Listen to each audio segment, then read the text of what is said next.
ಕರುಣಾನಿಧಿ ಇಲ್ಲಿಯೇ ಇದ್ದು ನಿಯಂತ್ರಿಸಬಹುದಲ್ಲವೇ? ಕೇಳಿ ಬರುತ್ತಾ ಇರುವಂತಹ ಧ್ವನಿ ಮರ್ತ್ಯಲೋಕದಿಂದ ಕರುಣಾನಿಧಿ ಅಂತಲೇ ಲೋಕ ನನ್ನನ್ನು ಗುರುತಿಸಿಕೊಂಡದ್ದು. ಆರ್ತರಾದವರನ್ನ ಸದಾಕಾಲ ಪೊರೆಯುವ ಕಾರಣಕ್ಕೋಸ್ಕರವಾಗಿಯೇ ನನ್ನನ್ನು ಗುರುತಿಸಿ ಲೋಕ ಬರೆದದ್ದು. ಕೇಳಿ ಬರುತ್ತಾ ಇರುವ ಧ್ವನಿ ಮರ್ತ್ಯಲೋಕದಿಂದ ಹೋಗಬೇಕಾಗಿದೆ. ಹೇಗೆ ಹೋಗಬೇಕಾಗಿದೆ ಕೇಳಿದರೆ ಇಲ್ಲಿಯೇ ನಿಂತು ನಿಯಂತ್ರಿಸಬಹುದು. ಆದರೆ ಅವರ ಅಳವು ಹೇಗಿದೆ ಕೇಳಿದರೆ ಮೈದೋರಿ ಪೊರೆಯಬೇಕು ಎನ್ನುವುದಾಗಿ. ಮೈದೋರಿ ಪೊರೆಯಬೇಕು ಅಂತಾದರೆ ಆ ಮರ್ತ್ಯಲೋಕಕ್ಕೆ ಇಳಿದೇ ನಾನು ಪ್ರವರ್ತಿಸಬೇಕಲ್ಲವೇ? ಅಳವನ್ನು ತೋಡಿಕೊಳ್ತಾ ಇರುವವರು ಯಾರು ಕೇಳಿದರೆ ದಿಗಿಜ ಲೋಕ, ಬೆಳಕಿನ ಲೋಕದಿಂದ ಬಂದಂತಹ ದಿಗಿಜರುಗಳು. ಯಾವ ಕಾರಣಕ್ಕೋಸ್ಕರವಾಗಿ ಅಳವನ್ನು ತೋಡಿಕೊಳ್ತಾ ಇದ್ದಾರೆ ಹೇಳಿದರೆ ಅವರಿಗೆ ಆವರಿಸಲ್ಪಟ್ಟಂತಹ ತಮ ಕತ್ತಲೆನ್ನುವಂತಹದ್ದು ಅವರನ್ನು ಆವರಿಸಿಕೊಂಡಿದೆ. ಈ ಹಂತದಲ್ಲಿ ದಿಗಿಜ ಲೋಕದ ದಿಗಿಜರಿಗೆ ಬೆಳಕಿಗೆ ಕತ್ತಲೆ ಆವರಿಸಿಕೊಂಡು ಬೆಳಕನ್ನೇ ಪೂರ್ಣ ಪ್ರಮಾಣದಲ್ಲಿ ಕತ್ತಲೆ ತನ್ನ ತೆಕ್ಕೆಗೆ ತೆಗೆದುಕೊಳ್ಳುತ್ತದೆ ಎನ್ನುವ ಈ ಹಂತದಲ್ಲಿ ನಾನು ಹೋಗಲೇಬೇಕಲ್ಲವೇ? ಆದ ಕಾರಣ ಅವರ ಮೊರೆಯನ್ನ ಆಲಿಸಿ ಕೇಳ್ತಾ ಇದ್ದೇನೆ. ಆಲಿಸಿದ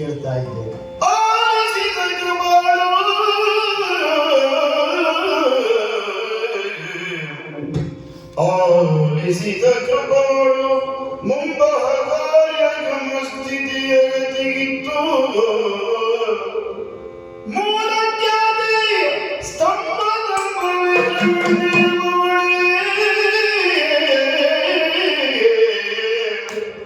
ಆಲಿಸಿದ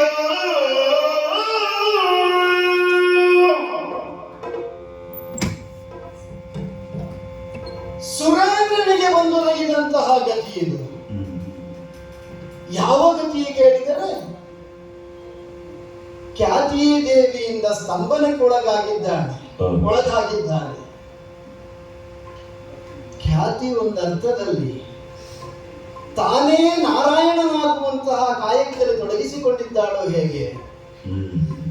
ವಾಮಭಾಗದಲ್ಲಿ ಹೆಂಗಸರಿಗೆ ಒಂದು ಕೆಲಸ ಇರ್ತದಂತೆ, ನಾರಾಯಣಿ ಎನ್ನುವುದಾಗಿ. ತಾನೇ ನಾರಾಯಣಿಯಾಗಿ ವಿಷ್ಣುವಿನ ಕೆಲಸವನ್ನ, ಜಗನ್ನಿಯಾಮಕ ಕೆಲಸವನ್ನ ತಾನು ಮಾಡುವ ಸಲುವಾಗಿಯೇ ತೊಡಗಿಸಿಕೊಂಡ ಹಾಗೆ ಕಾಣುತ್ತದೆ. ಸ್ತಂಭಿಸಿದ್ದು ಯಾರನ್ನು ಕೇಳಿದರೆ ಜಗದ ನಿಯತಿಯನ್ನ ನಿಯಂತ್ರಿಸುವಂತಹ ಇಂದ್ರನ ಕೆಲಸವನ್ನ ಸ್ತಂಭೀಕರಿಸಿದ್ದಾಳೆ. ಇಂದ್ರ ಈಗ ಸ್ತಂಭೀಭೂತನಾಗಿ ಇದ್ದಾನೆ ಅಂತಾದರೆ ಲೋಕದ ಕಾರ್ಯಗಳು ನಡೆಯಬೇಕು ತಾನೆ. ಲೋಕದ ಕಾರ್ಯಗಳು ನಡೆಯಬೇಕು. ಜೊತೆಗೆ ತಾನೇ ಅಹಂಕಾರಿಯಾಗಿ ವರ್ತಿಸ್ತಾ ಇರುವ ಖ್ಯಾತಿಯ ಅಹಂಕಾರವೂ ಕೂಡ ತಡೆಯಬೇಕಾಗಿದೆ. ಇದು ಹೇಗಾಯಿತು ಗೊತ್ತಾ? ತಪೋಬಲವನ್ನ ಆರ್ಜಿಸಿಕೊಂಡು ಅದು ಲೋಕದ ಜನರಿಗೆ ಒಳಿತಾಗುವುದಕ್ಕಾಗಿಯೇ ಬಳಕೆಯಾಗಬೇಕು ಋಷಿಗಳ ತಪೋಬಲ ಅನ್ನುವಂತ. ಆದರೆ ಈಗ ನೋಡುವಾಗ ಅನ್ನಿಸುವುದು ಯೋಗಿಗಳ ಮುನಿಗಳ ತಪೋಬಲ ಅನ್ನುವಂತಹದ್ದು ನಯವಂಚಕರ ಶತ್ರುಗಳ ಪಾಲಾಗುವ ಸಂಶಯಗಳು ದಟ್ಟವಾಗಿ ಕಾಣ್ತಾ ಉಂಟು. ಇದಾದರೆ ಇದು ಲೋಕಕ್ಕೆ ಮಾರಕ ಆಗುತ್ತದೆ.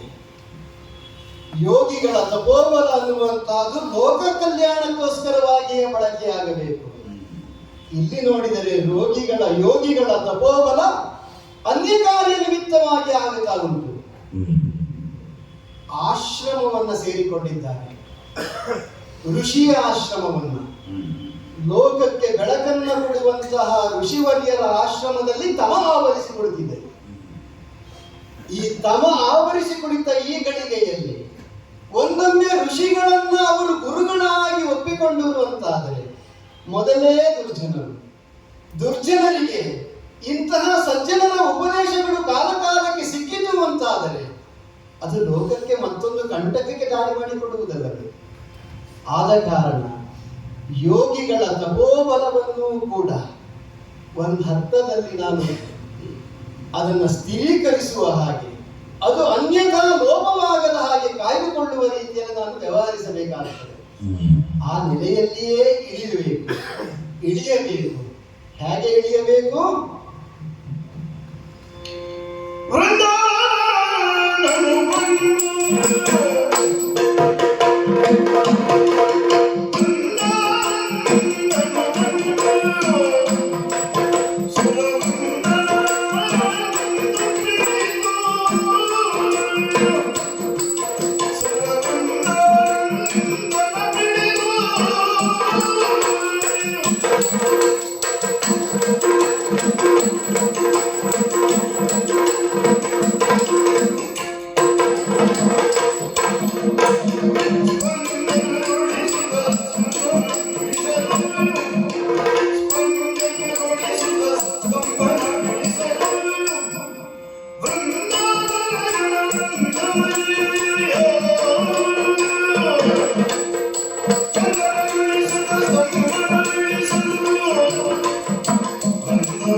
ಗುರುತಿಸುವಂತಹದ್ದು.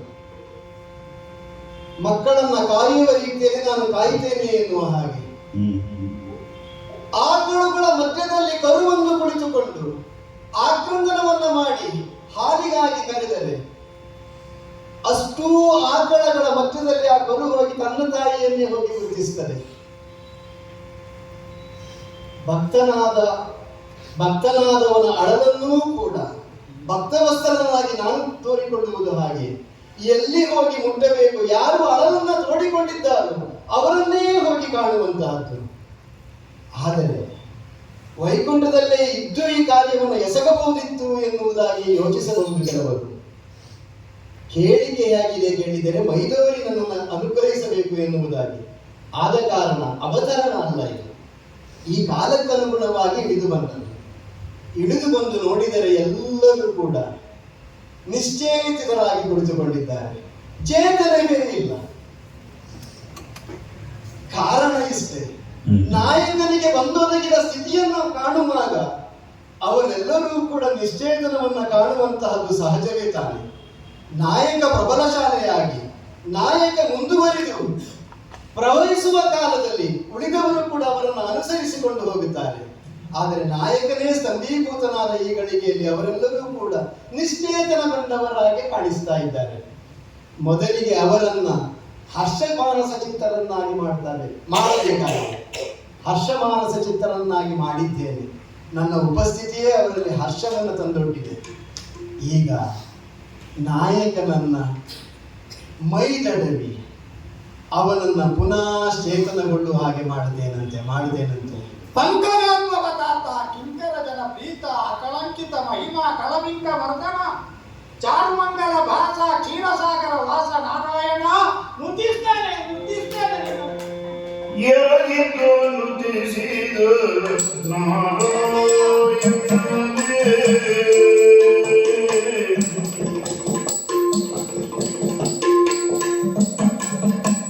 ಎರಗುತ್ತ ನುತಿಸಿದ ನಾರಾಯಣ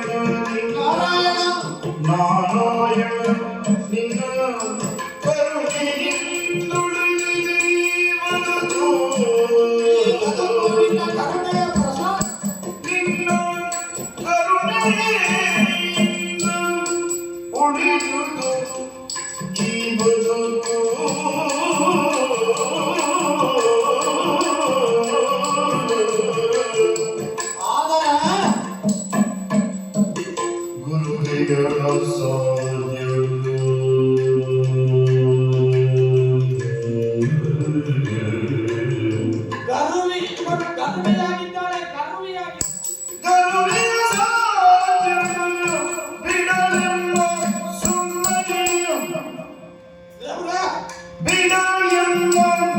ಸುಮ್ಮನಿಯಂ ಹರಿಯೇ ಗತಿ ನಮಗೆ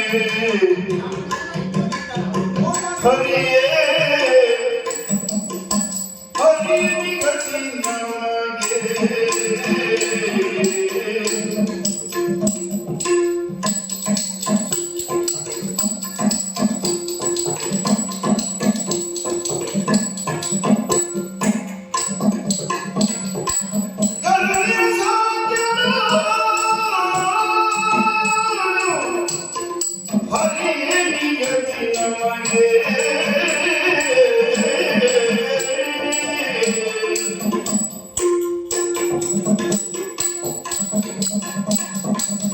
ಪ್ರಮಾಧವ ವೈಕುಂಠಪತಿ ಸುರಪತೆ ನಾರಾಯಣ, ನಿನ್ನ ಅಡಿಗೆ ಎರಗಿ ನಿನ್ನನ್ನು ನುತಿಸಿದ್ದೇನೆ ಪ್ರಭುವೆ.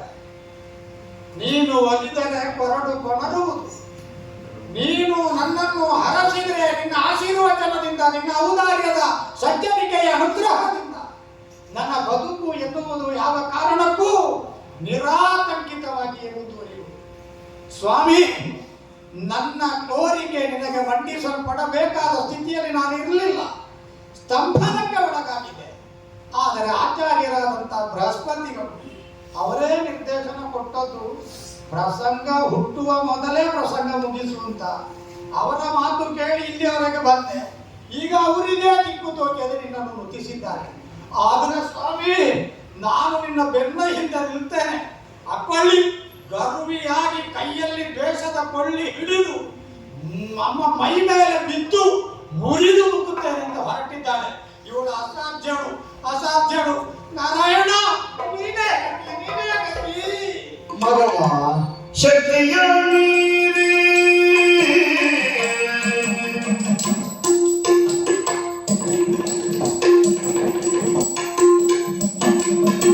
ಶಕ್ತಿಯ ಮೀರಿ ನಡೆದೆ ಮನವ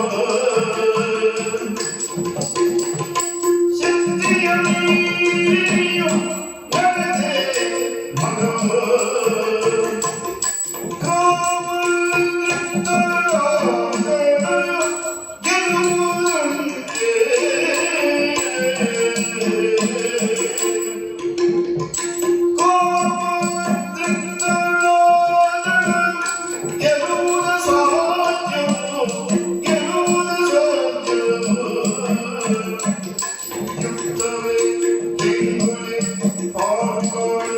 ಅಯ್ಯೋ, ನೀನೇ ಕೈ ಇಟ್ಟರೆ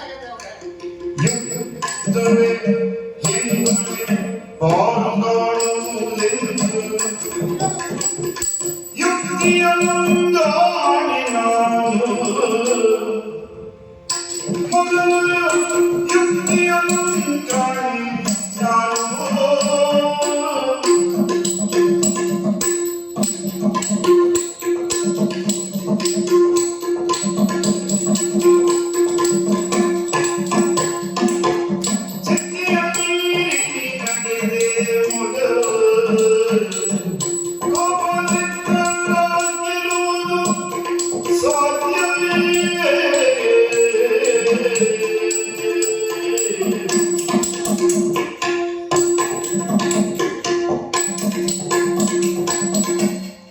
ಮಗವ ಪ್ರಭೋ, ನಾರಾಯಣ.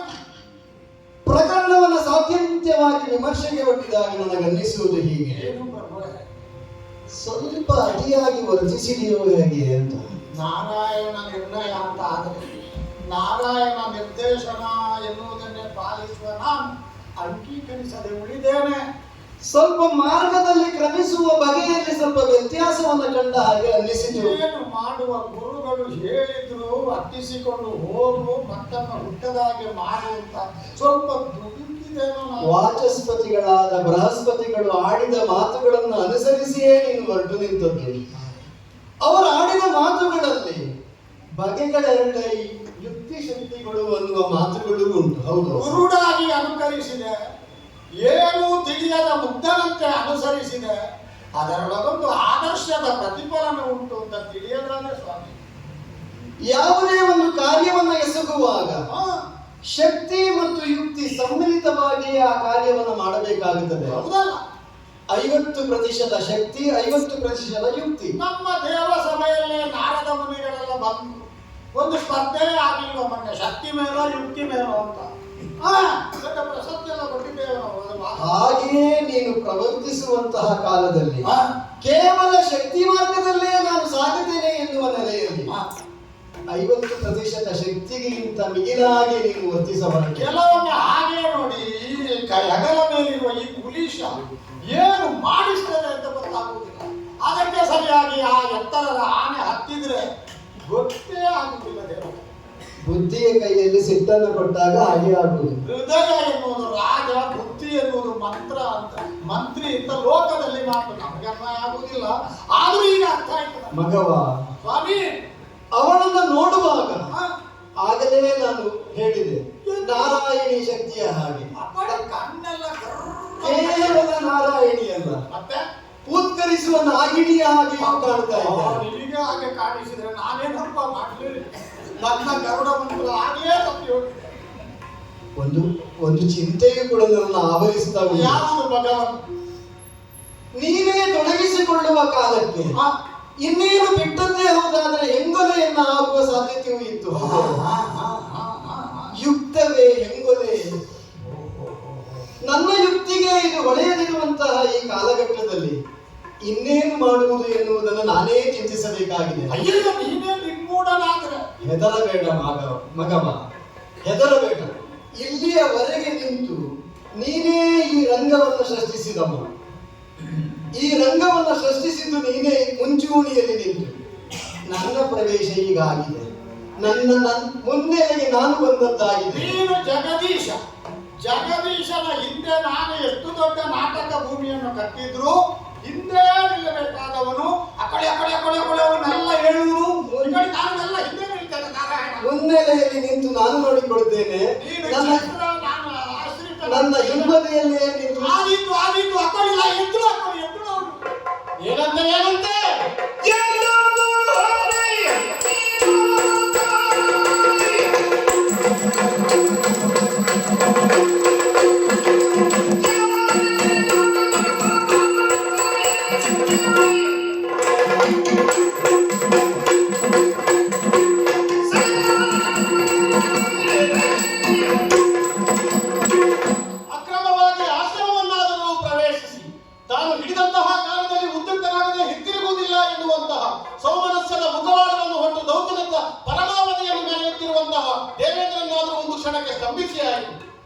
ಪ್ರಕರಣ ಇಲ್ಲಿಗೆ ಪೂರ್ಣವಿರಾಮ ಅಂತ ಘೋಷಿಸುವ ಕಾಲಕ್ಕೆ ಸಮಯ ಬಹಳಷ್ಟು ಕಳೆಯಲಿಲ್ಲ. ಏನು ಏನು ಏನು ಅಂತ ನೋಡುವಾಗ ಯಾರೋ ಒಟ್ಟಿಗಳು ಆಡ್ತಾ ಇದ್ದಾರಲ್ಲ. ಮತ್ತೆ ಅವನು ಚತುರ್ಭಾವವನ್ನು ಹೊಂದಿದಂತಹ ಒಬ್ಬ ವ್ಯಕ್ತಿ ದುಂತಲೇ ಪ್ರವೇಶಿಸಿದ, ಅವನನ್ನು ಸ್ಪರ್ಶಿಸಿದ. ಆ ಬಳಿಕ ಅವನ ಹಿಂದೆ ಒದಿದ್ದ. ಇವ ಬಂದು ನೋಡಿದ್ರೆ ಹರಿ ಎಲ್ಲವೋ ತೋರ್ತ ಹರಿ.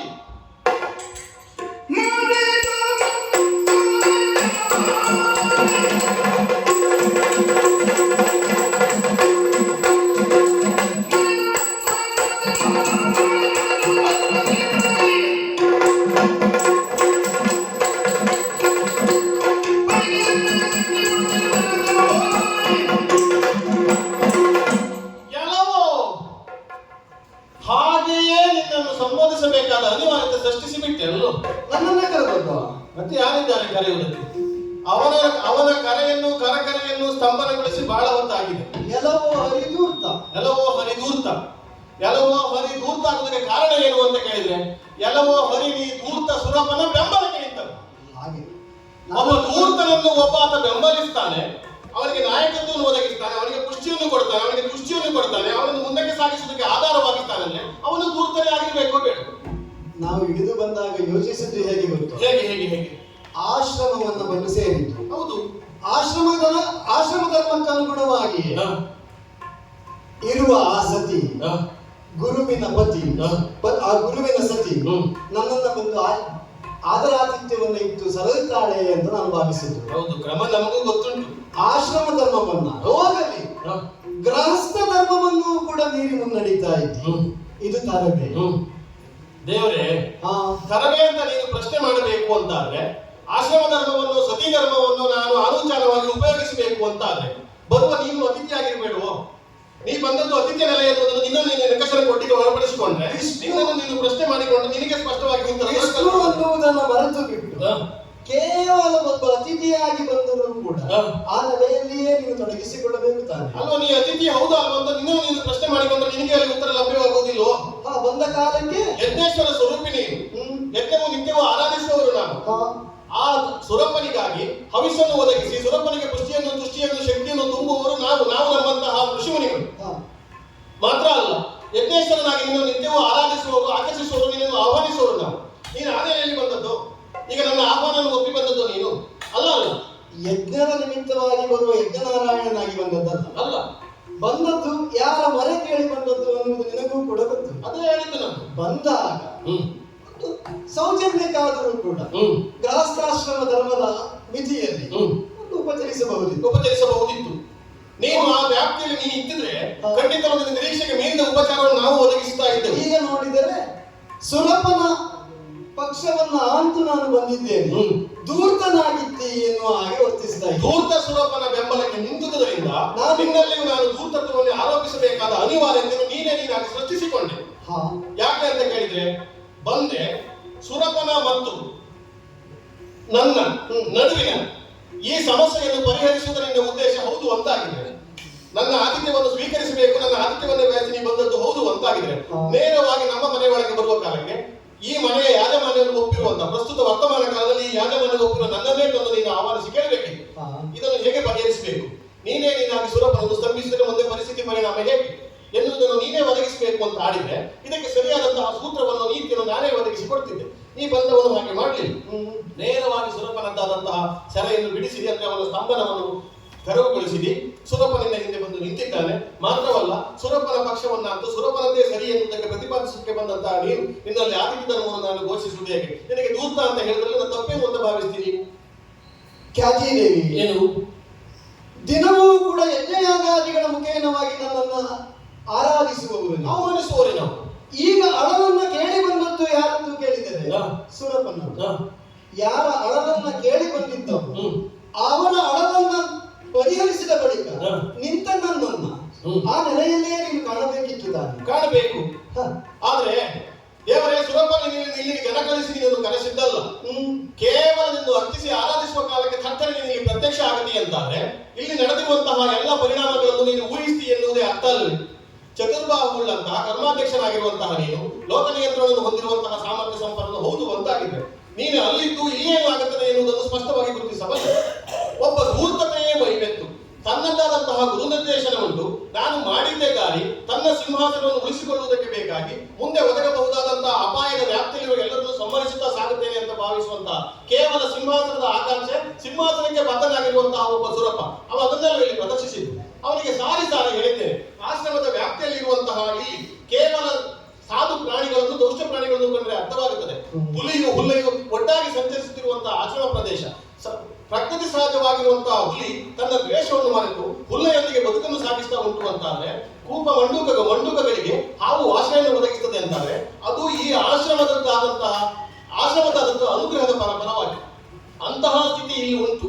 ಇಲ್ಲಿಂದ ಒಂದು ವಿಶಿಷ್ಟತೆ ಉಂಟು ಅಂತಾದ್ರೆ ಅಂತಹ ದುಷ್ಟರನ್ನಾದರೂ ನಾವು ಬದಲಾಯಿಸ್ತೇವೆ. ದೌಷ್ಟ್ಯವನ್ನು ನಿರ್ನಾಮವನ್ನು ಮಾಡಿ ಮುಂದೆ ನಿನ್ನಲ್ಲಿ ಸತ್ಯವನ್ನು ಒದಗಿಸಬಹುದಾದಂತಹ ಸತ್ಯವನ್ನು ನಾವು ಆಗಿಸ್ತೇವೆ ಎಂದ್ರೆ ನಮ್ಮ ಮಾತಿನ ಮೇಲೆ ಅವನಿಗೆ ಭರವಸೆ ಇಲ್ಲ. ಅವನಿಗೆ ಬಯಕೆ ಇರುವುದು ಕೇವಲ ತನ್ನ ಸಿಂಹಾಸನ ಉಳಿಸಿಕೊಳ್ಳಬೇಕು. ನಾಳೆ ಪ್ರಬಲನಾಗಿ ವರಪದಾನ್ವಿತನಾಗಿ ಅಥವಾ ಮತ್ಯಾವುದೋ ಒಂದು ಶಕ್ತಿಯನ್ನು ಆವಾಹಿಸಿಕೊಂಡು ಮತ್ತೊಮ್ಮೆ ನಮ್ಮ ಸಿಂಹಾಸನಕ್ಕೆ ಆಕ್ರಮಣವನ್ನು ಒಡ್ಡಿದ್ರೆ ನಾವು ತಡೆಯುವುದು ಹೇಗೆ? ಆ ಕಾರಣಕ್ಕಾಗಿ ಅವನನ್ನು ನಾಶ ಮಾಡಬೇಕು ಎನ್ನುವಂತ ಒಂದೇ ಒಂದು ಬಯಕೆಯಿಂದ ಬದ್ಧನಾಗಿ ಆಶ್ರಮವನ್ನಾದರೂ ಅಕ್ರಮವಾಗಿ ಪ್ರವೇಶ ಮಾಡಿ ತಡೆಯುವಂತಹ ಋಷಿಸತಿಯನ್ನಾದರೂ ಭಂಗಗೊಳಿಸಿ ಒಟ್ಟುಗಳನ್ನಾದರೂ ಘಾತಿಸಿ ಒಳ ಪ್ರವೇಶಿಸಿ ನಾಶ ಮಾಡ್ತೇನೆ ಅಂತ ಹೊರಟಿರುವಂತಹ ದೇವೇಂದ್ರನನ್ನು ನಾನು ಧೂರ್ತ ಅನ್ನೋದೇ ಏನಬೇಕು? ಅಂತಹ ಧೂರ್ತನಿಗೆ ಸರಿಯಾದ ಶಿಕ್ಷೆಯನ್ನು ಒದಗಿಸಿ ಸ್ತಂಭೀಕರಣಗೊಳಿಸಿದ್ದೇನೆ. ಸ್ತಂಭನು ಎಲ್ಲಿಯವರೆಗೆ ಅಂತಂದ್ರೆ ಅವನಲ್ಲಿ ಸಾರಿ ಹೇಳಿದ್ದೇನೆ. ನಿನ್ನದ್ದಾದಂತಹ ಈ ವಿಷಯವನ್ನು ಇತ್ಯರ್ಥಗೊಳಿಸುವುದಕ್ಕೆ ಭೃಗುಮುನೀಶ್ವರರು ಬರುವಲ್ಲಿವರೆಗೆ ತಡಿ, ಭೃಗುಮುನೀಶ್ವರರು ಬರುವಲ್ಲಿವರೆಗೆ ಅವರಿಗೆ ಸ್ತಂಭನ ಅಂತ ಹೇಳುವಂತಹ ಶಿಕ್ಷೆಯನ್ನು ನಾನು ವಿಧಿಸಿದ್ದೇನೆ. ನೀನು ನೇರ ಏಕಾಏಕಿಯಾಗಿ ಬಂದು ಯಾವುದೇ ಪ್ರಶ್ನೆಯನ್ನು ನನ್ನಲ್ಲಿ ಮಾಡದೆ, ನೀನು ಇದಕ್ಕೆ ಉದ್ಯುಕ್ತನಾದಕ್ಕೆ ಕಾರಣ ಏನು ಅನ್ನುವಂತಹ ಪ್ರಶ್ನೆಯನ್ನು ಕೂಡ ಮಾಡದೆ, ಖ್ಯಾತಿ ಎನ್ನುವುದು ಏನೂ ಅಲ್ಲ ಎನ್ನುವಂತಹ ನಿರ್ಣಯವನ್ನು ಮಾಡಿ ಅವನ ಸ್ತಂಭನವನ್ನು ನಿಕಸನಗೊಳಿಸಿದಿ. ಅದರ ಅರ್ಥ ಏನು? ದೇವೇಂದ್ರ ಮಾಡಿದ್ದು ಸರಿ ಎನ್ನುವುದನ್ನು ಸ್ಥಾಪಿಸುವುದಕ್ಕೆ ನೀನು ಹೊರಟಿ, ದೇವೇಂದ್ರನ ಧೂರ್ತತ್ವವನ್ನು ನೀನು ಪ್ರತಿಪಾದಿಸುತ್ತೆ ಎನ್ನುವುದಕ್ಕೆ ಹೊರಟಿ. ಮಾತ್ರ ಅಲ್ಲ, ಭೃಗುಮುನೀಶ್ವರನಾದಂತಹ ಅವನ ಅನುಗ್ರಹ ಭಕ್ತನಾದಂತಹ ನಾನು ಆ ಕಾರಣಕ್ಕಾಗಿ ನನ್ನಿಂದ ಒದಗಲ್ಪಟ್ಟಂತಹ ಅನುಗ್ರಹದಿಂದ ಅವರನ್ನು ಸ್ತಂಭನಗೊಳಿಸಿದ್ದನ್ನು ಹಿಂದಕ್ಕೆ ಪಡೆದಿ. ಈ ಎರಡನ್ನೂ ಮಾಡೋದ್ರಿಂದ ನೀನು ಧೂರ್ತನೇ ಆದಿ ಮಾತ್ರ ಅಲ್ಲ, ದೇವೇಂದ್ರನಿಗೆ ಒದಗಿಸಲ್ಪಟ್ಟ ಶಿಕ್ಷೆ ಏನುಂಟು ಅದು ನಿನಗೂ ಒದಗುವುದಕ್ಕೆ ಕಾರಣೀಕರ್ತನು. ನೀನಾಡುವ ಮಾತುಗಳನ್ನು ಕೇಳುವಾಗ ಸಹಜವೇ ಆದ ನಗುವೇ ನನಗೆ ಬರುತ್ತದೆ. ಯಾಕೆ?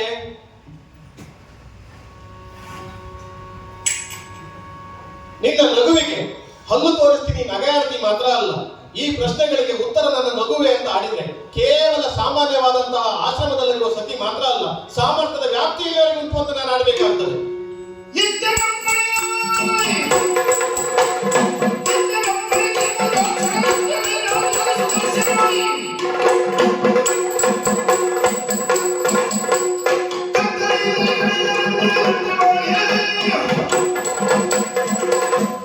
ಏನು ಸುರಪ್ಪನಿಗೆ ಮಾಡಿದ ಹಾಗೆ ನನಗೂ ಕೂಡ ಮಾಡಲಿಕ್ಕೆ ತೊಡಗಿಸಿಕೊಡುತ್ತಾರೆ. ನನ್ನ ಆಶ್ರಯವನ್ನು ನಿರಾಕರಿಸುವುದಕ್ಕೆ ಯಾರೇ ಬಂದ್ರು, 3 ಲೋಕದಿಂದಲೇ ಬಂದ್ರು, ಮುರಿದು ಮುಕ್ಕುವಂತಹ ಸಾಮರ್ಥ್ಯ ನನ್ನಲ್ಲುಂಟು.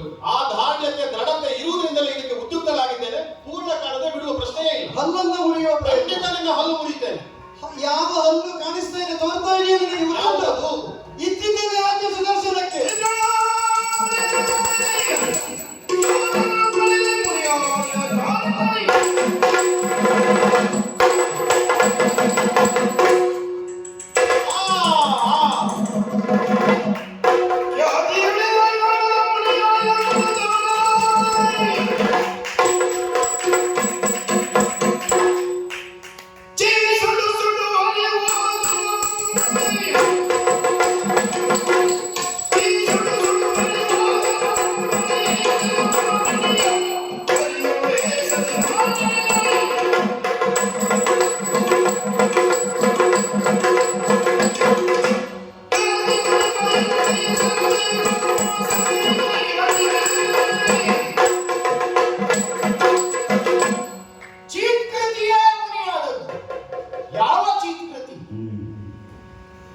ಸಾಮಾನ್ಯ ಪ್ರಾಪಂಚಿಕರಿಗಾದ್ರೆ ಬಾಹ್ಯ ಪ್ರಪಂಚದ ಯಾವ ಒಂದು ಶಬ್ದ ಉಂಟೋ ಅದರಿಂದ ಅವರು ಎಚ್ಚರಗೊಳ್ಳುವುದು.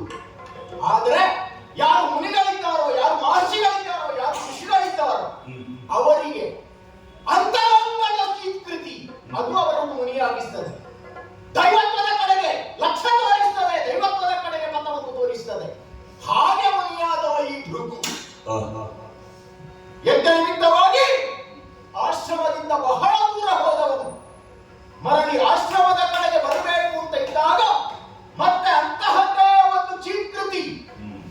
ಇದು ಒಳಗಿನ ಚೀಕೃತಿ ಅಲ್ಲ, ಬಾಹ್ಯದಿಂದ ಉಂಟಾದಂತಹ ಯಾವುದೋ ಚೀಕೃತಿಯ ನನ್ನನ್ನು ಆಕರ್ಷಿಸುವ ಹಾಗೆ ನನ್ನ ದೇಹವೇ ಆ ಕಡೆಗೆ ಓಡಾಡಿ ಬರುವ ಹಾಗೆ ಯಾವುದೋ ಒಂದು ಘಟನೆ ನಡೆದಿದೆಯೋ ಎನ್ನುವ ಹಾಗೆ ಆಶ್ರಮದ ಕಡೆಗೆ ಧಾವಿಸಿ ಬಂದು ನೋಡಿದ್ರೆ ಶಾಂತಿಧಾಮವಾಗಿರುವಂತಹ ನಮ್ಮ ಆಶ್ರಮದಲ್ಲಿ ರಕ್ತಕ್ರಾಂತಿಯೇ. ಮುನಿವಟುಗಳ ಕಡೆಗೆ ಲಕ್ಷ್ಯ ಹರಿಸಿ ನೋಡಿದ್ರೆ ಎಲ್ಲರೂ ನತಮಸ್ತಕರಾಗುತ್ತಾ ಇದ್ದಾರೆ, ಕಣ್ಣೀರನ್ನಷ್ಟೇ ಹರಿಸ್ತಾ ಇದ್ದಾರೆ. ಯಾರ ರಕ್ತ ಅಂತ ನೋಡಿದ್ರೆ ನನ್ನ ಕೈ ಹಿಡಿದಂತಹ ಖ್ಯಾತಿಯ ದುಡ್ಡ ಗುಡ್ಡಗಳು ಬೇರ್ಪಟ್ಟು ನಿಂತಿದೆ. ಈ ಸ್ಥಿತಿಗೆ ಕಾರಣೀಕರ್ತ ಆದವ ಯಾರು ಅಂತ ನೋಡಿದ್ರೆ ಹರಿ. ಛೀ! ಸುಡು ಹರಿ! ಸುಡಬೇಕಾದದ್ದು ನಿನ್ನನ್ನಲ್ಲ ಹರಿ. ನಿನ್ನನ್ನು ಸುಡುವುದಕ್ಕೆ ನಾನು ಯಾರು? ಸುಡಬೇಕಾದದ್ದು ಬದುಕಿನುದ್ದಕ್ಕೂ ನಿನ್ನನ್ನು ನನ್ನ ದೇವರು ಶಿವವಿಷ್ಣನಾದಂತಹ ನೀನು ವಿಶ್ವ ಸರ್ಕಾರ ಪ್ರಭು. ಪ್ರಪಂಚದ ಎಲ್ಲ ಆಗು ಹೋಗುಗಳಿಗೆ ಕಾರಣವು ಕಾರಣೀಕರ್ತನೂ ಆದಂತಹ ನೀವು ಶಿವವಿಷ್ಣನಾದಂತಹ ವಿಷ್ಣು ಇದ್ದಾಗ ನಮ್ಮ ಬದುಕಿನಲ್ಲಿ ಎನ್ನುವ ಹಾಗೆ ಯಾವ ನಂಬಿಕೆ ಇತ್ತೋ, ಯಾವ ಶ್ರದ್ಧೆ ಇತ್ತೋ ಅದನ್ನು ಸುಡುವ ಹಾಗೆ ಮಾಡಿದೆಯಲ್ಲ.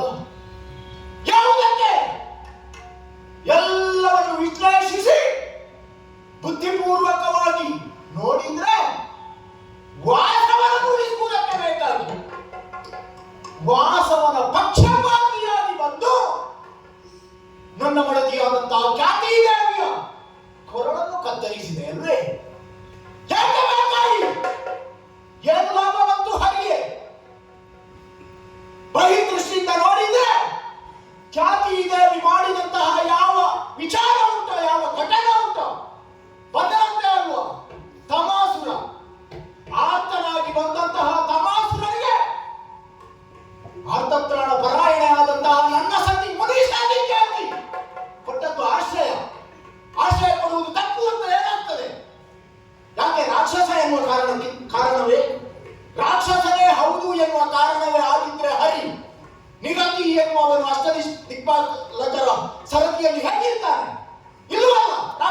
ಅವಕಾಶ ಇಲ್ಲ ಎಂದಾದ್ರೆ, ಹಾಗಾದ್ರೆ ರಾಕ್ಷಸ ಎನ್ನುವ ಕಾರಣಕ್ಕೆ ಅಂತ ಹೇಳಿದ್ರೆ ಆಗಬಾರದು. ಯಾವ ಕಾರಣಕ್ಕೆ? ನನ್ನ ಪತ್ನಿ ಮಾಡಿದಂತಹ ಯಾವ ಕಾರಣಕ್ಕೆ ನೀ ತಲೆ ಕಡಿದೆ ಎನ್ನುವುದೇ ಹೆಗ್ಗಲ. ಹಾಗಾದ್ರೆ ಇಷ್ಟೆಲ್ಲ ಮಾಡಿದಂತಹ ನಿನಗೆ ನಾನೇನು ಕೊಡಬೇಕು?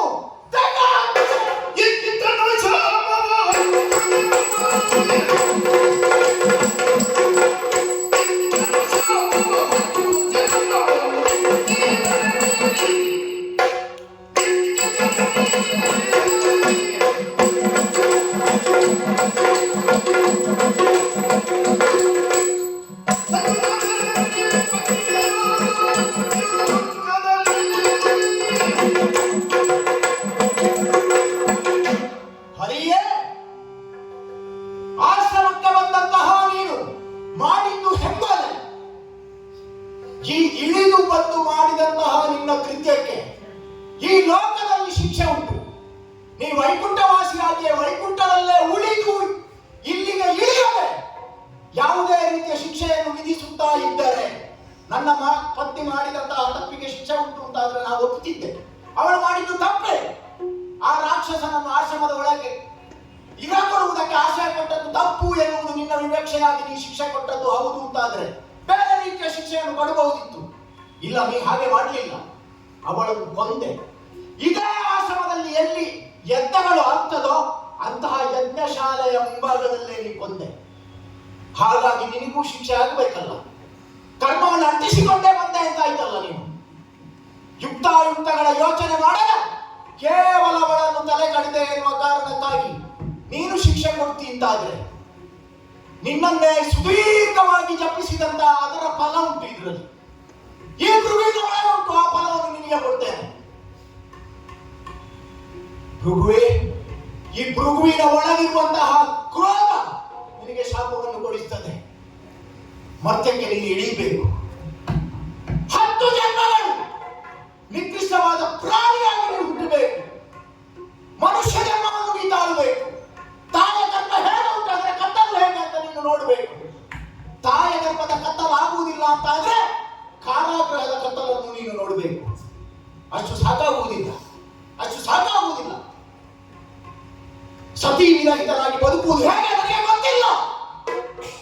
ಆ ಸತಿ ವಿರಹ ಏನು ಎನ್ನುವುದನ್ನು ನಿನಗೂ ಅನುಭವಕ್ಕೆ ಬರಬೇಕು. ಹೇಗೆ ಬರಬೇಕು?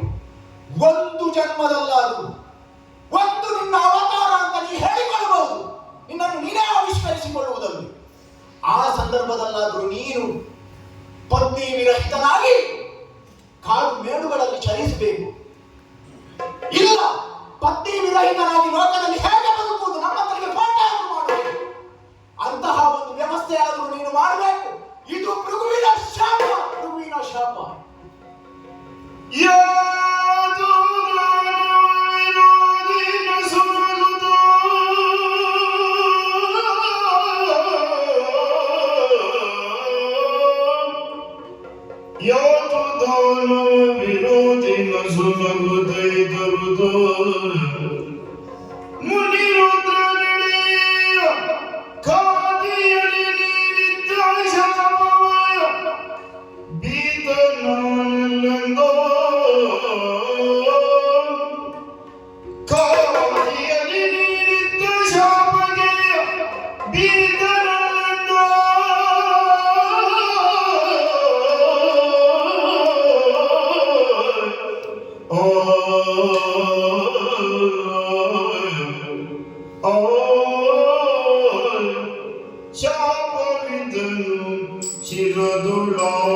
ನನ್ನವರೆಲ್ಲ ಆತಂಕಿತರಾಗುತ್ತಾ ಇದ್ದಾರೆ. ಹೆದರಬೇಡಿ, ಹೆದರಬೇಡಿ. ಬದಲಾಗಿ ಗುರುಗಳು ಇತ್ತಂತಹ ಶಾಪವನ್ನ ವರವಾಗಿ ಪಡೆದುಕೊಳ್ತಾ ಇದ್ದೇನೆ. ಮುನಿವರ್ಯರೇ, ಏನು ನೀವು ಇದ್ದಂತಹ ಶಾಪವನ್ನ ಎತ್ತು 10 ಜನ್ಮವನ್ನ ಅದನ್ನ ವರವಾಗಿಯೇ ಪಡೆದುಕೊಳ್ತಾ ಇದ್ದೇನೆ. ಶಿರದಲ್ಲಿ ಮಾನಿಸಿ ಅದಕ್ಕೆ ನಾನು ಮಾನಿಸಿಕೊಡ್ತಾ ಇದ್ದೇನೆ. ಅರ್ಥ ಆಗುತ್ತದೆ ನಿಮ್ಮ ಅಳಲು ನನಗೆ. ಏನು ಅರ್ಥ ಆಗ್ತದೆ ಪ್ರಭು? ಸತಿಯನ್ನ ಕಳೆದುಕೊಂಡವರ ಅಳಲು ಹೇಗಿರ್ತದೆ ಕೇಳಿದರೆ ಹೀಗಿರ್ತದೆ, ಹೀಗಿರ್ತದೆ. ಆದ್ರೆ ಸತಿಯನ್ನು ಕೊಂದವನ ಮುಖಭಾವ ಇನ್ನೂ ಬದಲಾಗಲಿಲ್ಲ ಅಲ್ಲ? ಬದಲಾಗದು ಕೂಡ. ಯಾಕೆ? ಯಾವ ಕಾರಣಕ್ಕೋಸ್ಕರವಾಗಿ ಕೊಂದಿದ್ದೇನೆ ಎನ್ನುವ ನಿಶ್ಚಯವಾದ ಕಾರಣ ಇರುವ ಕಾರಣಕ್ಕಾಗಿ ಅದು ಬದಲಾಗದು. ಏನು ಕಾರಣ ಪ್ರಭು? ಬದಲಾಗದು. ಅದೇ ನನ್ನ ಸತಿಯನ್ನು ಕೊಲ್ಲುವುದಕ್ಕೆ ನೀ ಸಕಾರಣವನ್ನು ಕೊಡಬೇಕು. ಹೇಳಿದೆ ನೀನು, ಅಲ್ಲಿಯೇ ಇದ್ದು ಮಾಡಬಹುದಿತ್ತು. ಕರ್ತು, ಅಕರ್ತು, ಅನ್ಯಥಾ ಕರ್ತು, ಇವು ಮೂರೂ ಕೂಡ ನನಗೆ ಸಿದ್ಧಿಸಿರುವಂತಹದ್ದು. ಅದು ಮೂರೂ ನಿನ್ನಲ್ಲಿ ಉಂಟು ಅಂತ ಆದ್ರೆ ಹೆಂಗೊಲೆ ಸಾಧುವೆ? ಹೆಂಗೊಳೆ ಮಾಡಲಿಕ್ಕೆ ಇದು ಕೂಡ ಹೇತುವಾಗುತ್ತದೆ ಎನ್ನುವುದನ್ನು ನಿನ್ನ ಗಮನಕ್ಕೆ ತರಲಿಕ್ಕೆ. ಯಾವುದು ಹೇತುವಾಗ್ತದೆ ನೋಡು, ಹಾಗೆಯೇ ಬಿಟ್ಟದ್ದೇ ಹೌದಾದರೆ ಲೋಕ ನಿಯಾಮಕ ಶಕ್ತಿಯಾಗಿರುವಂತಹ ನನ್ನನ್ನೂ ಕೂಡ ಅವಳು ಸ್ತಂಭೀಕರಿಸುವ ಹಂತಕ್ಕೆ ಬಂದಿದ್ದಾಳೆ. ಈಗ ನಿನ್ನನ್ನು ಸ್ತಂಭೀಕರಿಸುವುದಕ್ಕೆ ಅವಳಿಗೆ ಆಗ್ತದೋ? ಬರುವ ಹಂತಕ್ಕೆ ಬರುವ ಮೊದಲೇ ಅದರ ಗಮ್ಯವನ್ನು ಅರಿತು, ಅದು ಮುಂದೆ ತಂದು ಕೊಡುವಂತಹ ಕಾರಣಗಳನ್ನು ಅರಿತು ಅವಳನ್ನ ಹತೋಟಿಗೆ ತರುವ ನಿಶ್ಚಯವನ್ನ ಮಾಡಿಯೇ ಅವಳ ಕತ್ತನ್ನ ಕೊಯ್ದದ್ದು. ಹರಿಯೇ, ನಿನ್ನನ್ನೇ ಸ್ತಂಭೀಕರಿಸ್ತಾಳೆ ಅಂತ ಆದ್ರೆ ಈಗ ನೀನು ಕಳುಹಿಸಿದಂತಹ ಸುದರ್ಶನವನ್ನು ಅವಳು ಸ್ತಂಭೀಕರಿಸಬಹುದಿತ್ತಲ್ಲ. ನೋಡು, ಅವಳ ಕತ್ತನ್ನು ಕತ್ತರಿಸುವಂತ ಆದೇಶ ಪಟ್ಟಂತಹ ಆ ಸುದರ್ಶನವನ್ನು ಯಾವ ಸುದರ್ಶನವೇ ನನ್ನನ್ನು ಕತ್ತರಿಸಬೇಡ ಅಂತ ಹೇಳಬಹುದಿತ್ತು. ಲೋಕದ ನಿಯಮವನ್ನ ಬದಲಿಸಲಿಕ್ಕೆ ನಾವು ಇರುವಂತಹದ್ದು 3 ಮೂರ್ತಿಗಳು ಇರುವಂತಹ 3 ಮೂರ್ತಿಗಳು ಮಾಡುವಂತಹ ಕೆಲಸವನ್ನ ನಾನೇ ಇಲ್ಲಿ ಇದ್ದು ಮಾಡುತ್ತೇನೆ. ಖ್ಯಾತಿ ಕೇವಲ ಹೆಸರಿಗಷ್ಟೇ ಅಲ್ಲ, ನಾನು ಕೂಡ ಖ್ಯಾತಳಾಗುತ್ತೇನೆ ಎನ್ನುವ ನೆಲೆಯಲ್ಲಿ ನೀನು ತೊಡಗಿಸಿಕೊಳ್ತೀಯ ಅಂತ ಆದರೆ ಇದು ಲೋಕಕ್ಕೊಂದು ಪಾಠ ಆಗಬೇಕು. ಪ್ರಭು, ಯಾರು ದೇವರನ್ನ ಧಿಕ್ಕರಿಸಿ ಹೊರಡುತ್ತಾರೋ ಅವರಿಗೆ ಇಂತಹದ್ದೇ ಪಾಠ ಅನ್ನುವುದನ್ನು ತೋರಿಸಲಿಕ್ಕೆ ಹೊರಟದ್ದು. ಪ್ರಭು, ಯಾವ ರೀತಿಯಲ್ಲಿ ದೇವರ ಧಿಕ್ಕಾರವಾಗ್ತದೆ? ಧಿಕ್ಕಾರ ಅಲ್ಲದೆ ಇದ್ದರೆ ಮತ್ತೇನು? ಇಂದ್ರನನ್ನ ಸ್ತಂಭೀಭೂತಗೊಳಿಸುವ ಮುಂಚೆ ಇಂದ್ರ ಬೇಡಿಕೊಳ್ಳುವ ಮುಂಚೆ ನನ್ನನ್ನು ಬೇಡಿಕೊಳ್ಳಬಹುದಿತ್ತು, ಬೇಡಿಕೊಳ್ಳಬಹುದಿತ್ತು. ನಿಮಗಿಂತ ಮೇಲಿನ ಸ್ಥಾನದಲ್ಲಿ ಇರುವವರು ನಾವು ಬೇಡಿಕೊಳ್ಳದೆ ಏಕಾಏಕಿಯಾಗಿ ನೀನೇ ಉಜ್ಜುಗಿಸಿಕೊಂಡೆ. ಅಷ್ಟೇ ಅಲ್ಲ, ಇಂದ್ರನನ್ನ ಸ್ತಂಭೀಭೂತಗೊಳಿಸಿದೆ. ಅದು ಲೋಕಕ್ಕೆ ಕಂಟಕವಾಗುತ್ತದೆ ಎನ್ನುವ ನೆಲೆಯಲ್ಲಿ, ಅದು ಮತ್ತಷ್ಟು ಮುಂದುವರಿಯಬಾರದು ಎನ್ನುವ ನೆಲೆಯಲ್ಲಿಯೇ ನಿನ್ನ ಮಡದಿಯ ಕತ್ತನ್ನ ಕತ್ತರಿಸಿತು. ಹರಿಯೇ, ಈಗ ಬ್ರಹ್ಮ ತಪಸ್ಸನ್ನು ಮಾಡುವಂತಹ ರಾಕ್ಷಸರಿಗೆ ವರ ಕೊಡ್ತಾನೆ. ಈಗ ವರ ಕೊಟ್ಟಂತಹ ಬ್ರಹ್ಮ ಈಗ ಮಾಡಿದ್ದು ತಪ್ಪ ಸರಿಯೋ? ಯಾರಿಗೆ ಯಾವ ವರ ಕೊಡಬೇಕು ಎನ್ನುವುದು ಅವರ ತಪಸ್ಸಿಗೆ ಅನುಗುಣವಾಗಿ ಇರ್ತದೆ. ಬಿಟ್ರೆ ಕೊಟ್ಟವರ ಯೋಗ್ಯತೆಯನ್ನ ಯಾರು ಪಡೆದುಕೊಳ್ತಾ ಇದ್ದಾರೆ ಅವರು ಅದಕ್ಕೆ ಯೋಗ್ಯತಾವಂತರು ಎನ್ನುವುದನ್ನು ನಿರ್ಧರಿಸಿಕೊಡುವುದಲ್ಲ. ಒಬ್ಬ ಎಷ್ಟು 1000 ವರ್ಷಗಳ ಕಾಲ ತಪಸ್ಸನ್ನು ಮಾಡಿದ್ದಾನೋ ಆ ತಪಸ್ಸಿಗೆ ಅನುಗುಣವಾಗಿ ವರವನ್ನು ಕೊಡುವುದು ಬಿಟ್ರೆ ಕೇವಲ ವರ ಅನ್ನುವುದು ಸಜ್ಜನರಿಗೆ ಮಾತ್ರ ಅಲ್ಲ, ದುರ್ಜನರಿಗೂ ಕೂಡ ವರ ಪ್ರಾಪ್ತಿ ಆಗುತ್ತದೆ. ಹಾಗೆ ಇದು ಈ ನ್ಯಾಯ ಸರಿಯಾದ್ರೆ ಪ್ರಭು, ಆರ್ತರಾಗಿ ಬಂದಂತಹ ತಮಾಸುರನ ಗಡನವು ತಮಾಸುರ ಅವರಿಗೆ ನನ್ನ ಗಂಡ ಭೃಗು ಬರುವನಕ ಮಾತ್ರ ಸಂರಕ್ಷಣೆ ಕೊಡ್ತೇನೆ ಅಂತ ಹೇಳುವಂತಹ ಖ್ಯಾತಿ ಹೇಗೆ ತಪ್ಪಿತಸ್ಥಳ? ಖ್ಯಾತಿ ಕೇವಲ ನೀನು ಭೃಗು ಬರುವವರೆಗೆ ಮಾತ್ರ ಸ್ತಂಭೀಭೂತಗೊಳಿಸ್ತೇನೆ ಎನ್ನುವುದಾಗಿ ಆಡಿದ್ದು ಇಲ್ಲ. ಅವರಿಗೆ ಆಶ್ರಯ ಯಾವ ರಾಕ್ಷಸರಿದ್ದಾರೋ ಆಶ್ರಯವನ್ನು ಬೇಡಿ ಯುದ್ಧದಲ್ಲಿ ಸೋತು ನತಮಸ್ತಕರಾಗಿ ಆಶ್ರಮ ಎನ್ನುವುದೇ ಹಾಗೆ. ಯಾರು ಆಶ್ರಿತರಿದ್ದಾರೋ, ಯಾರಿಗೆ ತಮ್ಮದಾದಂತಹ ಬದುಕನ್ನು ಅದರ ಒಳ್ಳೆಯ ಬದುಕು ಧರ್ಮಪಥವನ್ನು ನಿರ್ಧರಿಸುವಂತಹ ಜಾಗ ಆಶ್ರಮ. ಹುಲಿಯಾಗ್ಲಿ ಹುಲ್ಲೆಯಾಗ್ಲಿ ಪರಸ್ಪರ ವಿರೋಧಾಭಾಸವಿಲ್ಲದೆ ಬದುಕುವಂತಹ ಸ್ಥಳಕ್ಕೆ ಋಷಿ ಆಶ್ರಮ ಅಂತ ಹೇಳುವುದು. ಆ ಆಶ್ರಮದಲ್ಲಿ ಈಗ ಆಶ್ರಮದ ನಿಯಮ ಮೀರಿ ತಮಾಸುರ ಬದುಕುತ್ತಾನೆ ಅಂತ ಆದ್ರೆ ಅವನಿಗೆ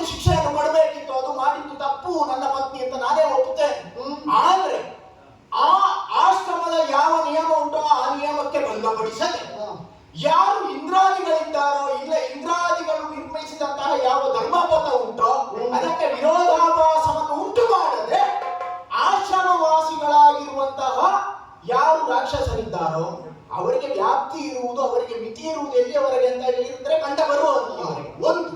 ಇನ್ನೊಂದು, ಬಂದಂತಹ ಗಂಡ ಗುರುವಾಗಬೇಕು ಎನ್ನುವಂತಹ ಕಾಂಕ್ಷೆಯಿಂದ ಬಂದವರು. ಈಗ ಒಂದು, ನಿನಗೆ ಭೃಗುವಿನಲ್ಲೇ ಯಾವುದೋ ಒಂದು ಅಸಂಕಲ್ಪ ಇರಬೇಕು, ಅವನಲ್ಲೇ ಯಾವುದೋ ಭೃಗು ಮಾಡುವುದಿಲ್ಲ ಎನ್ನುವ ಹಾಗೆ ಯಾವುದೋ ಪೂರ್ವ ನಿರ್ಣಯ ಇರಬೇಕು.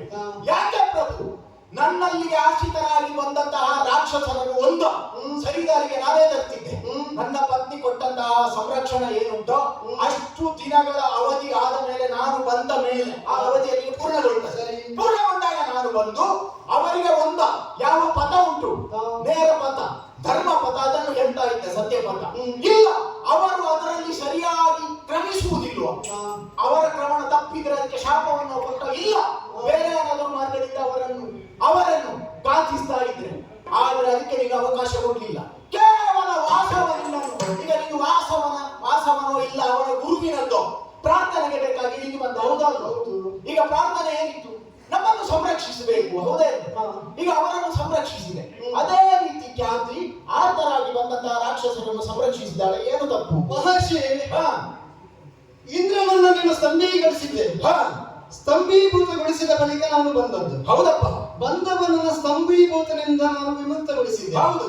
ವಿಮುಕ್ತಗೊಳಿಸಿದ ಬಳಿಕವಾದರೂ ಕೂಡ ನಿನ್ನ ಮಡದಿ ಎನ್ನುವವಳು ತೊಡಗಿಸಿಕೊಂಡ ರೀತಿ ಉಂಟಲ್ಲ, ಅದು ನಾನು ಉಜ್ಜುಗಿಸಿಕೊಳ್ಳಲಿಕ್ಕೆ ಕಾರಣವಾದದ್ದು.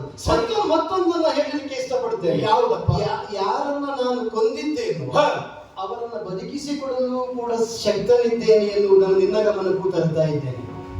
ಅದು ನಿನ್ನಿಂದ ಸಾಧ್ಯವೋ? ಹರಿಯೇ, ತಪ್ಪಿಗೆ ಅನುಗುಣವಾಗಿ ಯಾರನ್ನ ನಾನು ಆ ತಪ್ಪಿಗೆ ಅನುಗುಣವಾಗಿ ಶಿಕ್ಷೆಯನ್ನ ಇತ್ತು ಯಾರನ್ನ ಕೊಂದಿದ್ದೇನೋ ಅವರನ್ನ ಬದುಕಿಸುವ ಯೋಗ್ಯತೆಯೂ ಕೂಡ ಯೋಗ್ಯತಾ ಸಂಪನ್ನನಾದ ನನಗುಂಟು. ನಿಗ್ರಹಾನುಗ್ರಹ ಶಕ್ತಿ ನಿನಗುಂಟು. ನಾನು ಅದರ ಬಗ್ಗೆ ವಿರೋಧ ಮಾತನಾಡಿ ಇರುವ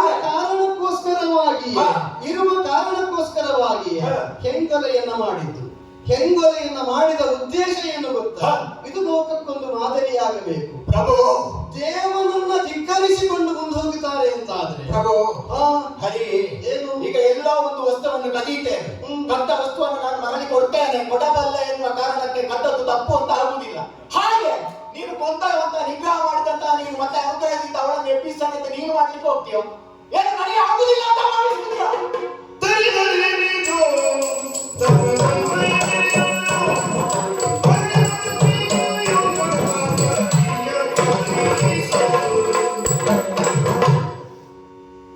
ಹರಿಯೇ, ನೀನು ಕೊಂದಂತಹ ಎನ್ನ ಸತಿ ಖ್ಯಾತಿಯನ್ನು ವಿಗ್ರಹಾನುಗ್ರಹ ಶಕ್ತಿ ಉಳ್ಳಂತಹ ನಾನು ಅವಳನ್ನು ಮತ್ತೆ ಬದುಕಿಸಬಲ್ಲ ಎನ್ನುವ ಕಾರಣಕ್ಕಾಗಿ ಕೊಂದೆ. ಆದ್ದರಿಂದ ಇದು ಹೆಂಗೊಲೆ ಅಲ್ಲ ಅಂತ ಆಗುವುದಿಲ್ಲ. ನೀನು ಮಾಡಿದ್ದು ಹೆಂಗೊಲೆ. ಆ ಹೆಂಗೊಲೆಗೆ ಪ್ರಾಯಶ್ಚಿತವಾಗಿಯೇ ಈ ಭೃಗು ಕೊಟ್ಟಂತಹ ಶಾಪ 10 ಜನ್ಮವನ್ನು ನೀನು ಇಡೆಯಲ್ಲಿ ಎತ್ತಬೇಕು ಎನ್ನುವ ಹಾಗೆ ಮತ್ತೆ ನನ್ನ ಸಂಕಲ್ಪ ಶಕ್ತಿಯಿಂದ ಮತ್ತೆ ಅವಳನ್ನು ಬದುಕಿಸ್ತೇನೆ. ಮತ್ತೆ ಅವಳನ್ನು ನನ್ನ ಸತಿಯ ಹಾಗೆ ಮಾಡುವುದಕ್ಕೆ ನನ್ನನ್ನು ಶಕ್ತಿ ಉಂಟು. ನೀನು ನಿನ್ನಾದಂತಹ ದೇಣಿಗೆ ಬೇಡ. ನಾನು ಬದುಕಿಸ್ತೇನೆ. ತಪಸ್ಸಿಯೇ ಏನು?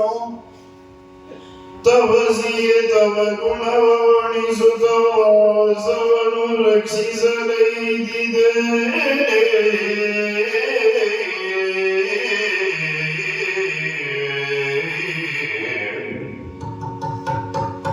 ತವಿಸುವ ವ್ಯಕ್ತಿಯೊಳ ಪರೈಗುಣ ಅವನಿರ್ಮಾಣ ಸಂಮೋಹನೆ.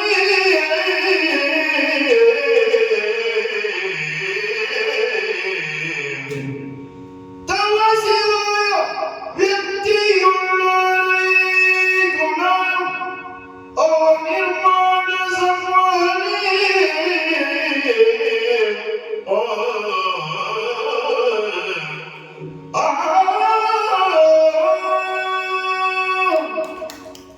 ಮಹರ್ಷಿ, ಹರಿ, ನಿಮ್ಮ ತಪಸ್ಸಿನ ಗುಣಗಳನ್ನು ನಾನು ಪರೀಕ್ಷಿಸಲಿಕ್ಕೆ ಅಂತ ಬಂದದ್ದು.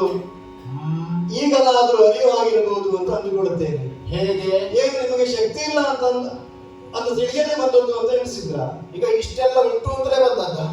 ಇಲ್ಲದೇ ಇದ್ದರೆ ನೀವು ಕೊಟ್ಟ ಶಾಪವನ್ನು ನಾನು ಧರಿಸಲೇಬೇಕಾದಂತ ಅನಿವಾರ್ಯತೆಗಳು ಉಂಟು. ಒಂದೊಮ್ಮೆ ನಾನು ಧರಿಸಲಾರೆ ಅಂತ ಹೇಳಿದ್ರೆ ಏನು ಮಾಡ್ತಾ ಇದ್ರಿ ನೀವು? ನೀವು ಕೊಟ್ಟ ಶಾಪವನ್ನು ನಾನು ಧರಿಸುವುದಿಲ್ಲ ಅಂತ ಹೇಳಿದರೆ ಏನು ಮಾಡ್ತಾ ಇದ್ರಿ? ಈಗ ಧರಿಸುವುದಿಲ್ಲ ಅಂತಲೇ ನೀನು ನಿರ್ಣಯ ಮಾಡಿದ್ರೆ ಮತ್ತೆ 1000 ವರ್ಷ ತಪಸ್ಸು ಮಾಡ್ತೇನೆ ಅಲ್ವಾ? ಈಗ ಅದನ್ನೇ ಮಾಡಬೇಕಾದ ಅನಿವಾರ್ಯತೆ ಉಂಟು. ಹೇಗೆ ಕೇಳಬಹುದು ನೀವು? ಹೇಗೆ? ನನಗೆ ಶಾಪ ಕೊಡುವ ನಿಮಿತ್ತವಾಗಿ ನಿಮ್ಮ ತಪೋಬಲದ ಅರ್ಧಾಂಶವನ್ನು ವಿನಿಯೋಗಿಸಿದಿರಿ. ಅಲ್ವೇ? ಇನ್ನುಳಿದ ಅರ್ಧಾಂಶದಿಂದ ಸತ್ತ ನಿಮ್ಮ ಸತಿಯ ಜೀವವನ್ನ ಮರಳಿ ಪಡೆದುಕೊಂಡ್ರಿ. ಅಲ್ಲಿಗೆ ನಿಮ್ಮ ತಪೋಬಲ ಅನ್ನುವಂತಹದ್ದು ಪೂರ್ಣ ಪ್ರಮಾಣದಲ್ಲಿ ರಿಕ್ತವಾಗಿದೆ. ಪೂರ್ಣ ಪ್ರಮಾಣದಲ್ಲಿ ತಪೋಬಲ ಅನ್ನುವಂತಹದ್ದು ರಿಕ್ತವಾಗಿದೆ ಅಂತಾದರೆ ಮರಳಿ ಅದನ್ನು ಗಳಿಸಬೇಕಾದ್ರೆ ನೀವು ಪುನಃ ತಪಸ್ಸಿಗೆ ಹೋಗಬೇಕು. ನಾನು ಬಂದ ಕಾರಣವೂ ಕೂಡ ಅದೇ. ಯಾಕೆ ಕೇಳಿದರೆ ನಿಮ್ಮಂತಹ ಋಷಿಮುನಿಗಳಲ್ಲಿರುವಂತಹ ತಪೋಬಲ ಅನ್ನುವಂತಹದ್ದು, ಆ ದಿವ್ಯ ಶಕ್ತಿ ಅನ್ನುವಂತಹದ್ದು ಅದು ಸಜ್ಜನರ ಪಾಲಿಗೆ ವಿನಿಯೋಗ ಆಗಬೇಕು, ಅದು ಲೋಕಕಂಟಕರ ಪಾಲಿಗೆ ಸಿಗಬಾರದು ಎನ್ನುವ ಕಾರಣಕ್ಕೋಸ್ಕರವಾಗಿ ನಾನೇ ಆಡಿದ ನಾಟಕದ ಒಂದು ಭಾಗ ಇದು ಅಷ್ಟೇ. ಈಗಲಾದರೂ ಅರ್ಥವಾಯಿತು? ಹರಿ ಕರಣಂ ಕಾರಣಂ ಕರ್ತ ವಿಕರ್ತ ಗಹನೋ ಗುಹ, ಎಲ್ಲವನ್ನು ಮಾಡಬಲ್ಲಂತಹ ಎಲ್ಲ ಕಾರಣಗಳಿಗೆ ಕಾರಣಸ್ಥಾನದಲ್ಲಿರುವವನು ನೀನು. ಈಗ ಎಲ್ಲ ಬರಿದಾಗಿ ಹೋಯ್ತಲ್ವ? ಈಗ ಬರಿದಾಯ್ತು ಅಂತ ಆದ್ರೆ ಮತ್ತೆ ತುಂಬಿಸಬೇಕಿದ್ರೆ ನಿನ್ನಲ್ಲಿಗೆ ಬರಬೇಕು ನಾನು. ಈಗ ರಿಕ್ತಹಸ್ತನಾಗಿತ್ತಿ, ನಿನ್ನ ಹಸ್ತಕ್ಕೆ ಏನು ಕೊಡಲಿ ಅಂತ ನಾನು ಭಾವಿಸುವುದು. ಹೌದಪ್ಪ, ಅದು ಮುಂದಿನ ದಿನಗಳಲ್ಲೋ ಅಥವಾ ಈವಾಗಲೋ ಅಂತ ನಾನು ಎಣಿಸುವುದು. ರಿಕ್ತವಾದ ಹಸ್ತಕ್ಕೆ ಏನು ಕೊಡಲಿ? ಘಟನೆಗಳನ್ನು ನೋಡಿ ಯಾವುದೋ ರೋಗ ಬಂದ ಹಾಗೆ ಬಂದೆ, ಆ ರೋಗವನ್ನು ಪರಿಹರಿಸುವ ವೈದ್ಯನಾಗಿ ನೀ ಬಂದೆ. ಲೋಕದ ಜನರು ನನ್ನ ಕಂಡುಕೊಂಡಂತೆ ಹಾಗೆ ಭವರೋಗ ವೈದ್ಯ ಎನ್ನುವುದಾಗಿ. ವೈದ್ಯ ಆದ್ರೂ ಇಲ್ಲಿಯವರೆಗೆ ಬರ್ಬೇಕಾಯ್ತು, ನಮ್ಮಲ್ಲಿವರೆಗೆ ಇದು ಬರ್ಬೇಕಾಯ್ತಲ್ಲ. ಅನಿವಾರ್ಯತೆ ಬಂದ ಕಾರಣಕ್ಕೋಸ್ಕರವಾಗಿಯೇ ಬಂದದ್ದು. ಇಲ್ಲದೇ ಇದ್ರೆ ನಾನು ಇಲ್ಲಿಗೆ ಬರುವುದುಂಟು. ಪ್ರಭು, ನೀವೊಮ್ಮೊಮ್ಮೆ ಆದ್ರೂ ಇಲ್ಲಿಗೆ ಬರಬೇಕು, ನನ್ನಂತಹವರ ಎದುರು ಮಾತಾಡಬೇಕು. ಯಾಕಂತ ಹೇಳಿದ್ರೆ ನಮಗೂ ಒಂದು ಅವಕಾಶ ಸಿಗ್ತದೆ ನಿನ್ನಲ್ಲಿ ಮಾತಾಡೋದಕ್ಕೆ. ನೀನು ಅಲ್ಲೇ ಕುಳಿತರೆ ಆಗುವುದಿಲ್ಲ ಮಹರ್ಷಿ. ಅದಕ್ಕೆ ಇನ್ನೊಂದು ಪ್ರಾರ್ಥನೆ ಉಂಟು.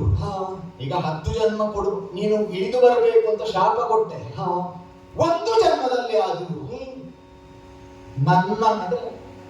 ನನ್ನ ವರ್ಗದಲ್ಲಿ ನೀನು ಹುಟ್ಟಿ ಬರಬೇಕು. ಅದಕ್ಕೆ ಹೇಳಿದ್ರು ಏನು ಕೊಡಲಿ? ಭೃಗುವಂಶದಲ್ಲಿ ನೀ ಭೃಗುವಂಶೀಯನಾಗಿ ಬರಬೇಕು. ನೋಡುವ, ಲೋಕದ ಬಯಕೆಯಂತೆ ನಿನ್ನ ಶಾಪದ ನಿಮಿತ್ತವಾಗಿ 10 ಜನ್ಮವನ್ನ ಕಾಣುವಂತಹ ಅವಕಾಶಗಳು ಒದಗಿ ಬಿಡುವ ಕಾಲಕ್ಕೆ ನಿನ್ನ ವಂಶದಲ್ಲೂ ಹುಟ್ಟಿ ಬರುವಂತಹ ಸಾಧ್ಯತೆಗಳನ್ನು ನಾನು ಅಲ್ಲಗಳೆಯುವುದಿಲ್ಲ. ನವ ನಿರ್ಮಾಣಕ್ಕೆ ಇದನ್ನೇ ಉಪಕ್ರಮವಾಗಿ ನೀ ಬಳಸಿದೆ. ಅರೇ ಧನ್ಯೋಸ್ಮಿ. ಇದು ಸತಿಪತಿಯರು ನಿನ್ನ ಕಾಲಿಗೆರಗಿದ್ದೇವೆ. ಇದು ಭೃಗುಶಾಪ ಅಂತ ಪ್ರಸಂಗ ಮಾಡಬೇಡ. ಇದು ವಿಷ್ಣು ಲೀಲೆಯಾಗಿಯೇ ಇರಲಿ, ಹರಿಲೀಲೆಯಾಗಿಯೇ ಇರಲಿ. ಇದು ವಿಷ್ಣು ಲೀಲೆಯೂ ಹೌದು. ಹಾಗಂತ ಲೀಲೆಯನ್ನ ತೋರಿಸುತ್ತಾ ಇಲ್ಲಿಯೇ ಮರ್ತ್ಯಲೋಕದಲ್ಲಿ ನಾನು ಇರುವ ಹಾಗೂ ಇಲ್ಲ. ವೈಕುಂಠ ನನ್ನ ಸದಾ ನಿವಾಸ. ಆ ವೈಕುಂಠಕ್ಕೆ ತೆರಳಿದ್ದೇನಂತೆ. ರಿಕ್ತ ಹಸ್ತನಾಗಿರುವ ನೀನು ಮತ್ತೊಂದಿಷ್ಟು ತಪಸ್ಸನ್ನ ಮಾಡಿ ತಪೋಬಲವನ್ನ ಕ್ರೋಢೀಕರಿಸಿಕೊಂಡು ಮತ್ತಷ್ಟು ಜನಮಾನಸರಿಗೆ ಹಿತವನ್ನ ಉಂಟು ಮಾಡುವ ಕಾಯಕದಲ್ಲಿ ತೊಡಗಿಸಿಕೊಳ್ಳು ಎನ್ನುವುದಾಗಿ ಮತ್ತೆ ನೀನು ಇಲ್ಲಿ ಬರುವ ಹಾಗೆ ಪ್ರಾರ್ಥನೆ ಇಲ್ಲಿಂದಲೇ ಪ್ರಾರಂಭ. ಲೋಕಕ್ಕೆ ಮಂಗಳವಾಗಿ.